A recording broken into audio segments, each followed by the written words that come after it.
કેશોદના ચાર ચોકમાં કલરની દુકાનમાં ભીષણ આગ લાગીથી લાખોનો મુદ્દામાલ ભસ્મભૂત થયો હતો. કેશોદના ચાર ચોક વિસ્તારમાં શિવ ટ્રેડર્સ નામની કલર પેઇન્ટની દુકાનમાં આજે બપોરના સમયે અચાનક ભીષણ આગ ભભૂકી ઉઠતા સમગ્ર વિસ્તારમાં ભયનો માહોલ છવાઈ ગયો છે. પ્રાપ્ત વિગતો મુજબ પટેલ આઈઝ એન્ડ પોર્ટિકલ્સની બાજુમાં આવેલા શિવ ટ્રેડર્સમાં આગ લાગતાની સાથે જ કલર અને થિનર અને કેમિકલના ડબ્બાઓ હોવાથી જોતજોતામાં આગે વિકરાળ સ્વરૂપ ધારણ કરી લીધું હતું. આગની જ્વાળાઓ અને કાળા ધુમાડાના ગોટે ગોટા દૂર દૂર સુધી દેખાતા હતા. ઘટનાની જાણ થતાં જ કેશોદ નગરપાલિકા ફાયર વિભાગની ટીમ ઘટનાસ્થળે 2 ફાયર ફાઇટર સાથે ઘટનાસ્થળે દોડી આવી હતી. ફાયર જવાનોએ ભારે જહેમત બાદ પાણીનો મારો ચલાવી આગ પર કાબુ મેળવ્યો હતો. આગ એટલી વિકરાળ હતી કે બાજુની દુકાનના શટર અને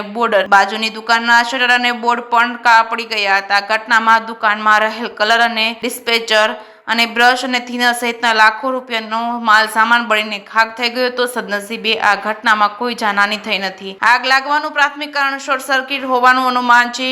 કેશોદ પોલીસે ઘટના સ્થળે પહોંચી પંચનામું કરી વધુ તપાસ હાથ ધરી છે. જે કેસિંગ ગુજરાતી સાથે રાજુ પંડ્યા, કેશોદ.